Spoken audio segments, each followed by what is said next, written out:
Hello everyone, welcome to iQuanta. स्वागत है आप सभी लोगों का। आशा करता हूँ काफ़ी अच्छे होंगे। बच्चों, बात करने वाले हैं अपने इस वीडियो में हम काफ़ी इंपॉर्टेंट टॉपिकों में से एक माना जाता है। इससे रिलेटेड आपसे क्वेश्चन भी पूछा जा सकता है। जी हाँ, भारत के 51st chief justice of India कौन बने हैं नए?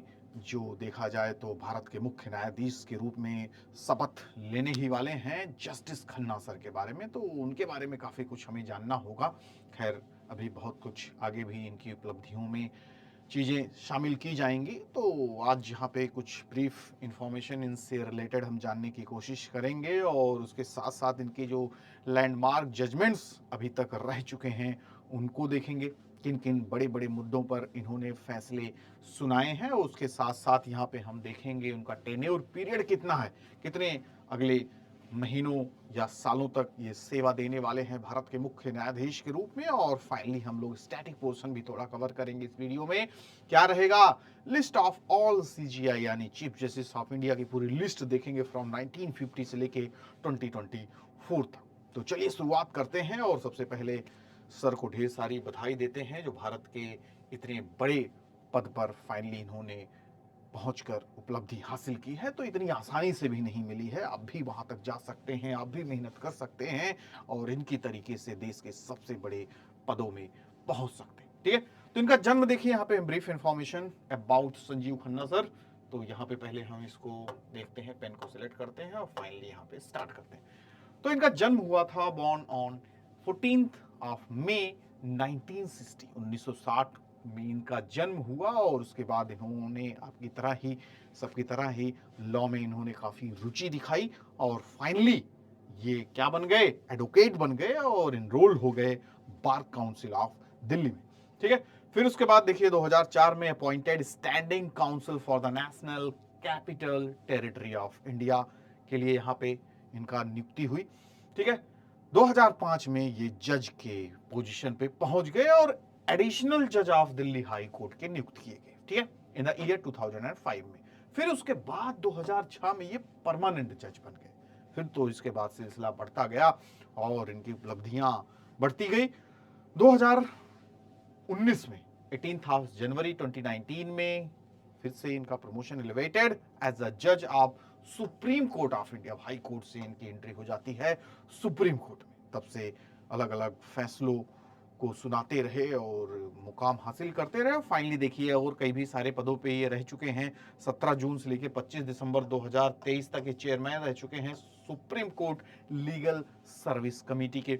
उसके साथ साथ ये अभी फिलहाल executive chairman of national legal service authority और यहाँ पे देखिए member of the governing council of the national judicial authority academy in Bhopal.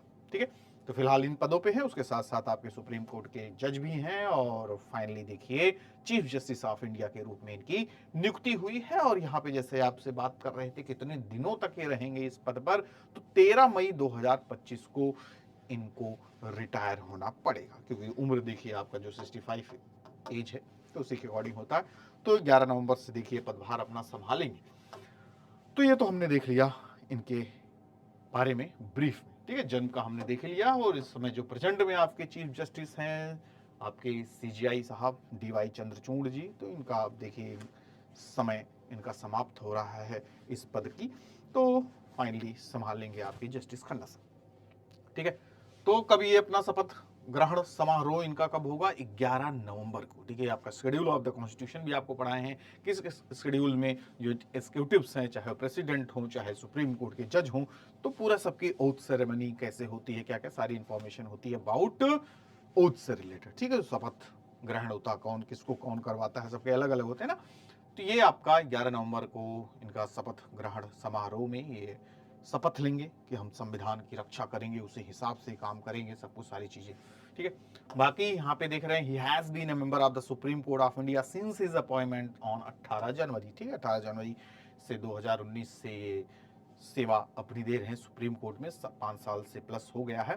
ठीक है, और फिर finally he served as a जज in the Delhi high court from June 2005। ये हम देख ही चुके हैं। ठीक है, 2005 में एडिशनल जज के रूप में आए, फिर उसके बाद परमानेंट जज और 2019 में फिर सुप्रीम कोर्ट में आ गए। ठीक है, ये भी हम देख चुके हैं। एग्जीक्यूटिव चेयरमैन भी रह चुके हैं, अपने ब्रीफ वाले इंफॉर्मेशन में, और फिर फाइनली बात करते हैं थोड़ा बैकग्राउंड का। क्या इनका परिवार भी इसी जुडिशरी से ताल्लुकात रखता है, या फिर खुद ही अपने मुकाम को इन्होंने हासिल किया? नो डाउट किए हैं, लेकिन बैकग्राउंड का भी बहुत बड़ा मैटर करता है। यहाँ पे ये चीज आप देखेंगे, कोई भी चाहे वो जज के परिवार से रहा हो या आईएएस आईपीएस में भी देखते होंगे, कुछ बच्चे आपका देखिए 21-22 साल 25 साल में ही जज आपके आईएएस आईपीएस बन जाते हैं। कुछ लोग 21 साल 20 साल में देखोगे आप जज या बहुत बड़े लॉयर बन जाते हैं। जज देखते कितनी जल्दी लोग पीसीएसजे वगैरह 21-22 साल के बच्चे आपको देखते हुए दिखें, अरे तो अभी तो जल्दी इसने अपना एलएलबी वगैरह किया और फाइनली बन गया। तो बैकग्राउंड का बहुत बड़ा मैटर करता है कि आपके पेरेंट्स, आपकी अपब्रिंगिंग वगैरह कैसे हुई है। अगर आप उसी माहौल में ही रहे हैं तो उसका आपको डायरेक्ट फायदा मिलेगा। उस माहौल में नहीं रहे हैं तो 2-4 साल आपका लेट होगा। कुछ लोग देखो 30-32 साल 35 साल में क्लियर करते हैं कोई भी कॉम्पिटेटिव एग्जाम हो, तो उनको खुद से हर चीज जानना पड़ता, सीखना पड़ता, क्या सही है क्या गलत, क्या पढ़ना क्या नहीं। लेकिन यहाँ पे अगर किसी के पास, अगर उसका परिवार या उनके मेंटर या गाइडलाइंस करने वाले लोग, ठीक है, आज के समय तो गाइडलाइन ही अगर आपको सही से मिल जाए, दिशा निर्देश सही मिल जाए, तो आप आसानी से काम कर लेते हैं। इसलिए देखिए, आप किसी न किसी प्लेटफॉर्म से जुड़ते हैं, अच्छे मेंटर से जुड़ते हैं कि आपको बताएंगे करना क्या है। तीर तो आपको ही चलाना है, लेकिन हम बताएंगे कि आपको मारना कहाँ है, कैसे मारना है, किसको मारना है, कौन सा अस्त्र यूज करना है, कितना करंट अफेयर के लिए पढ़ना है, कितना जीके के लिए पढ़ना है, कितना रीजनिंग के लिए पढ़ना है, कितना लॉ में कवर करना है, ये आपको बताया जाएगा, क्योंकि उसी क्षेत्र से हम लोग गुजरे। तो उसी तरीके से यहाँ पर भी इनके परिवार से भी देखिए, यहाँ पे इनके पिताजी, इनके चाचा जी, अंकल जी भी जस्टिस रह चुके हैं। ठीक है, सुप्रीम कोर्ट में जस्टिस रह चुके हैं इनके चाचा जी, अंकल। ठीक है, जो बहुत बड़े केस में, हैवियस कॉर्पस से रिलेटेड केस, जो रिट वगैरह आप पढ़ते होंगे आर्टिकल 32 के अंतर्गत, तो उसमें इन्होंने कई सारे जजमेंट्स दिए हैं। पिताजी इनके देखिए जस्टिस देवराज खन्ना, जो हाई कोर्ट के जज रह चुके हैं। तो उस माहौल में रहेंगे तो यहाँ पे ये इनका मुकाम तो हासिल होगा ही। उसके साथ साथ रिटायरमेंट का डेट हम आपसे बता ही चुके हैं, और यहाँ पे देखिए 91वें चीफ जस्टिस ऑफ इंडिया है। उसके बाद इनके रिटायरमेंट के बाद फिर 52nd चीफ जस्टिस आपके सामने होंगे। तो ऐसे कौन कौन से क्षेत्र हैं, ऐसे कौन कौन से नोटेबल जजमेंट्स हैं जस्टिस खन्ना सर के, ये हम जानने की कोशिश करते हैं। तो कई सारे देखिए यहाँ पे इन्होंने केसेस से रिलेटेड अपने जजमेंट सुनाए हैं, उसमें जो पीठ होती है, बेंचेज होती है जजेस की, उसमें रहे हैं, अपनी सहमति दिए हैं, जो नहीं गलत है उसमें असहमति दिए हैं। इलेक्टोरल बॉन्ड स्कीम आपने देखा होगा, काफी लाइमलाइट में रहा ये, कि पूरी तरीके से अनकॉन्स्टिट्यूशनल इसको घोषित कर दिया गया। जो देख रहे थे कि पैसा पूरा जा रहा है पॉलिटिशियन के खाते में और कोई इंफॉर्मेशन ही नहीं कौन दे रहा है, आप बॉन्ड इशू करा लीजिए लाख करोड़ का, 1000 करोड़ का, और दे दीजिए, ना कोई नाम ना कोई पहचान, बस चला जा रहा है। ठीक है, तो ये, और आपको जानने का उसका हक भी नहीं, एक आम इंसान जान नहीं सकता कि किस पॉलिटिकल पार्टीज के पास जो फंड आए हैं अंडर इलेक्टोरल बॉन्ड स्कीम के तहत, किसने दिए, किस कंपनी ने दिए हैं, किस इंडिविजुअल्स ने दिए। तो ये जब चीजें सामने आई, जब पता चला कि एक तरीके से ये तो स्कैम वाला काम हो रहा है, यानी आप अपनी ब्लैक मनी दे दो किसी पॉलिटिकल पार्टीज को बॉन्ड के नाम पे, बैंक में गए, 1000 करोड़ रुपए का आपने बॉन्ड बना लिया और ले जाके दे दिए, उसको बता दिए भैया 1000 करोड़ का हम आपको दिए हैं, आप देख लेना, अपने हिसाब से हमें टेंडर दिला देना, हम अपने हिसाब से हमें कंपनी दिला देना, अपने हिसाब से हमें जगह दिला देना, ताकि हम रातों रात 500 नंबर की रैंक से 3-4 नंबर की रैंक तक आ जाए। ठीक है, तो जो भी था अनकॉन्स्टिट्यूशनल था। एक ये आरटीआई जो आपको फंडामेंटल राइट के तहत जानने का हक है कि सरकार के पास जो पैसा जा रहा है, किसी पॉलिटिकल पार्टी के पास पैसा आ रहा है, कहाँ से आ रहा है, तो सारी चीज, तो यही यहाँ पे इसको गलत पाया गया और इसको यहाँ पे इन्होंने अनकॉन्स्टिट्यूशनल घोषित कर दिया। तो इसमें इनका बहुत बड़ा योगदान था। बीपी पैट वेरिफिकेशन, ठीक है, जो आप स्लिप वगैरह देखते हो जब वोटिंग करने जाते हो, उसके खिलाफ यहाँ पे पक्ष में फैसला दिया। यहाँ पे कहा गया कि इलेक्शन कमीशन वर्सेस एडीआर के उसमें पक्ष में था, तो इन्होंने कहा कि नहीं, 100% verification of the voter verified paper audit trial slips affirming the election commission of India safeguards for the free and trial election. ठीक है, फ्री एंड फेयर इलेक्शन। फिर उसके बाद देखिए यहाँ पे आर्टिकल 370 में भी इनका हटाने के पक्ष में काफी ज्यादा योगदान था। एब्रोगेशन ऑफ द आर्टिकल 370, ठीक है, उसमें भी इनकी सहमति थी, उसमें भी इन्होंने बड़ा रोल प्ले किया। उसके साथ साथ डाइवोर्स अंडर आर्टिकल 142, ठीक है, इसमें भी यहाँ पे इन्होंने फैसले वगैरह सुनाए। शिल्पा शैलेश वर्सेस वरुण श्रीनिवासन, ठीक है।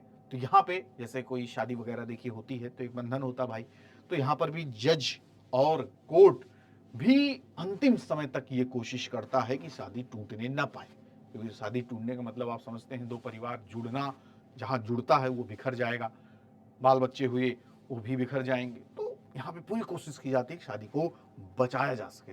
लेकिन जब ऐसी कंडीशन आ जाती है कि अब उसको रोकना या उसको चलाना दो परिवार के बीच में, दो कपल्स के बीच में असंभव है, यानी उसमें कोई दम ही नहीं बचा शादी में, ठीक है, कि हम उसको आगे कंटिन्यू कर सके, तो वहां पे ग्रांट कर दिया जाएगा कि शादी क्या है, आप डाइवोर्स ले सकते हो, शादी अब आगे चलने के पक्ष में नहीं है, ठीक है। तो उसमें भी इन्होंने काफी बड़े फैसले वगैरह दिए हैं। Interim bail for Arvind Kejriwal, देखिए बिना ट्रायल के ही बंद किए थे इलेक्शन से पहले, तो ये भी ये कहा गया कि भैया ये सब जबरदस्ती जिसको चाहते हो पकड़ के लाके रख देते हो और अपना वाहवाही लूटते हो, बिना किसी ट्रायल के, बिना किसी चार्ज के मंत्री को पकड़ लाए, सीएम को पकड़ लाए। तो यहाँ पर उनको भी बेल, इंटरिम बेल देने में इनका बहुत बड़ा रोल था। आरटीआई जजमेंट से रिलेटेड इन्होंने कई सारे फैसले दिए। तो ये सब यहाँ पे साबित करते हैं ये कि देश के बड़े बड़े अहम फैसलों में इनका बहुत बड़ा योगदान था, ठीक है।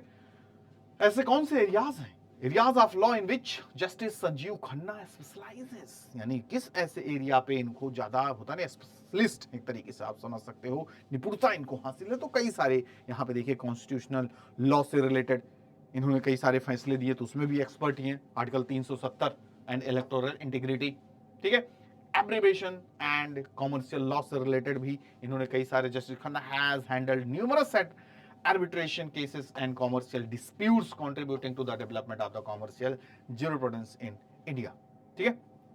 टैक्सेशन लॉ, ठीक है, इससे भी रिलेटेड यहाँ पे देखिए direct tax appeal and income tax prosecution के भी रूप में इन्होंने काफी सारे काम वगैरह किए हैं। He served as the senior standing counsel रहे हैं for the income tax department में, ठीक है, सरकारी वकील भी होते हैं ना, तो वहां पे इन्होंने कई सारे अपनी एक्सपर्टाइज दिखाई, स्पेशलाइजेशन दिखाया। कंपनी लॉ से related his practice included matters related to company law before the company law board, ठीक है। और किन क्षेत्रों में, एनवायरमेंटल एंड पॉल्यूशन लॉ, ठीक है, इससे रिलेटेड भी कई सारे केसेस से जुड़े रहे। Justice Khanna has address issues related to environmental regulation and pollution control. और किन क्षेत्रों से रहे, मेडिकल नेग्लिजेंस, फार्मास्यूटिकल कंपनीज, और जो आपके साथ देखिए कंज्यूमर के साथ भी कई सारे बार आप देखते हो शिकार हो जाते हो नकली फर्जी दवाइयों के, ठीक है। He has also deals with the case concerning medical negligence before consumer forum.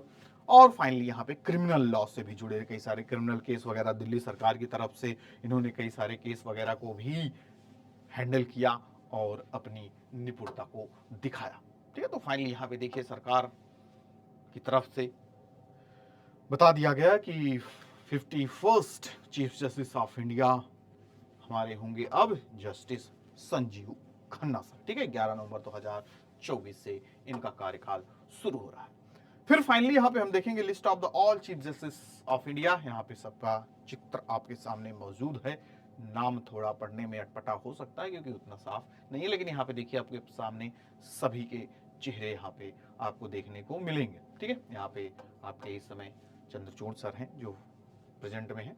तो सबका लिस्ट एक बार हमें जान लेना चाहिए, इससे पता चल जाएगा कौन है। अब कभी कभी आ सकता है ना आउट ऑफ विच जो आपके सीजीआई नहीं रह चुके हैं, तो कम से कम एक बार आप नाम जान जाओगे तो आपको पता रहेगा, तो आप आसानी से क्या कर सकते हो, एलिमिनेट करके अपने आंसर्स को निकाल सकते हो, ठीक है। तो पहले इस समय अभी देखिए फिलहाल जो ज्वाइन होने वाले हैं इस लिस्ट में, तो 10 नवंबर का इनका अपॉइंटमेंट हो जाए, 11 से आपका पदभार संभाल लेंगे, ठीक है। 13 मई तक ये रहने वाले हैं, 25 तक। उसके बाद आपके जो फिलहाल हैं डीवाई चंद्रचूड़ जी, ठीक है।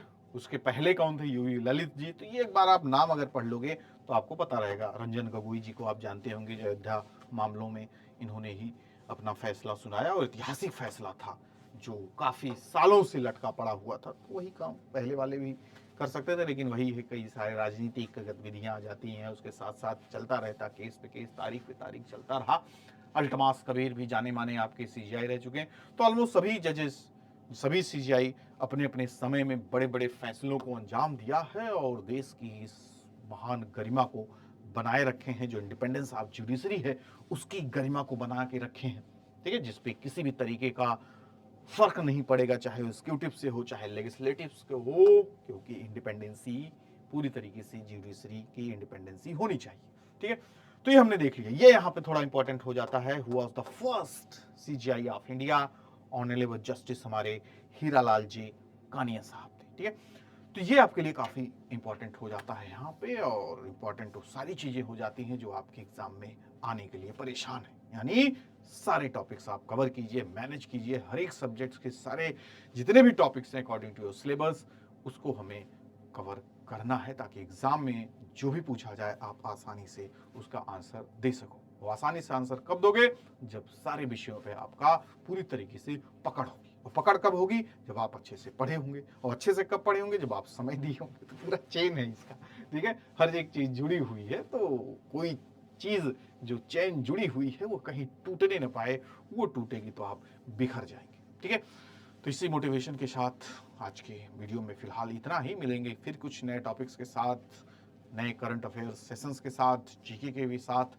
तो आपकी तैयारी पूरी फुल फ्लेज रहेगी। कोर्सेस आपके लॉन्च हो चुके हैं, एग्जाम आपके सामने है। चंद दिनों की बात रह गई है, अब तो महीने साल नहीं रह गए हैं। तो मेहनत करिए, अच्छे से मॉक दीजिए, अच्छे से क्वेश्चंस बनाइए और अपना कॉन्फिडेंस लेवल बढ़ा के रखिए, ठीक है बच्चों। चैनल को जरूर लाइक सब्सक्राइब कीजिए ताकि आपको नोटिफिकेशंस वगैरह भी समय समय पे मिलती रहे। Thank you to all of you, good luck.